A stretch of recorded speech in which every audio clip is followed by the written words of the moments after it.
What's up, you guys? It's the YuGiOh here, coming at you guys with a discussion video. Today we're going to be going over a topic that I've been thinking about for quite some time now, and over all the years that I've been playing this game competitively and stuff, and it's an opinion that I have that I think meta is actually very good for you guys, and it's just an opinion, but I'd like to hear what all you guys think, and if you're a casual player, this might not apply to you, but I'd still like to hear your guys' opinions as well, because in my opinion, um, this is everybody's game, and everybody has an opinion, and it's very important to express that. So, the first point I like to make out about meta being good for you is that, when you're actually playing a meta deck, it increases your chances of winning. And when you do that, you're going to see more success. And when you become successful, you're going to have a lot more fun than you are when you're just losing with your rogue deck. So one point is that meta will make you, have more fun due to your success. And that's always a good thing, right? Having fun. And another point I'd like to make is meta helps you adapt.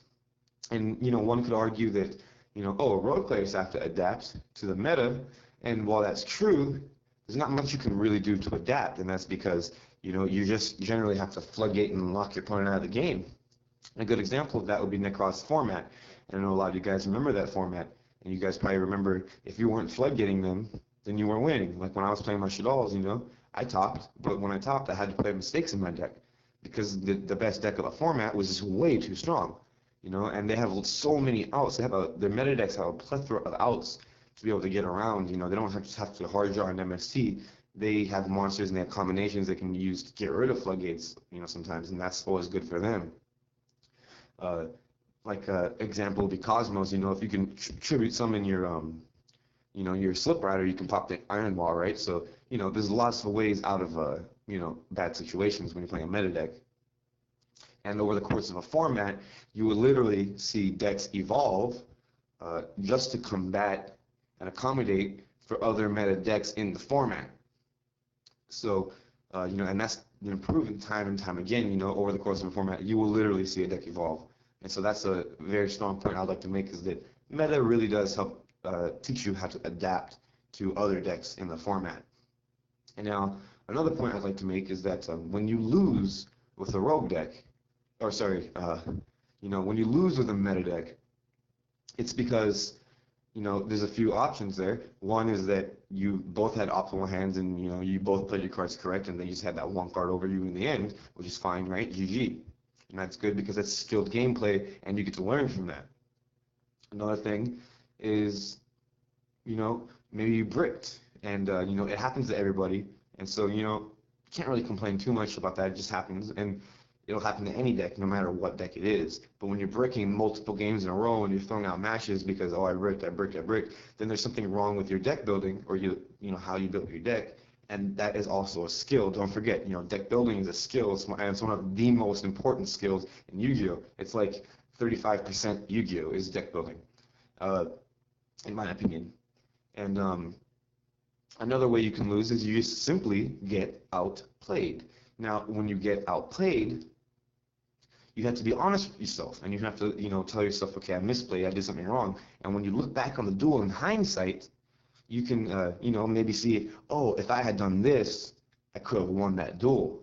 Now, that's good for you. That's actually great for you because you're addressing your mistakes and you're learning from them, you see? And when you lose and you make a mistake, that hits you more than when you win, so it actually helps you. But when you lose with a rogue deck, there's not much you can do. You just get overpowered by this deck whose engine is just much stronger, and you didn't draw your floodgate, like we discussed, and, they just completely destroyed you.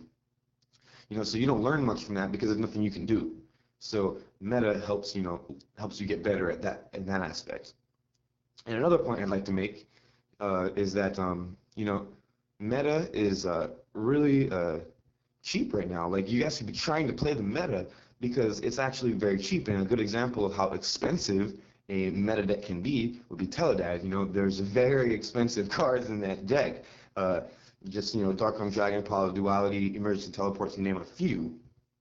So, that deck is like over $1,000, $1,500, and, you got Crush Card Virus in that deck, so the deck is very, very expensive.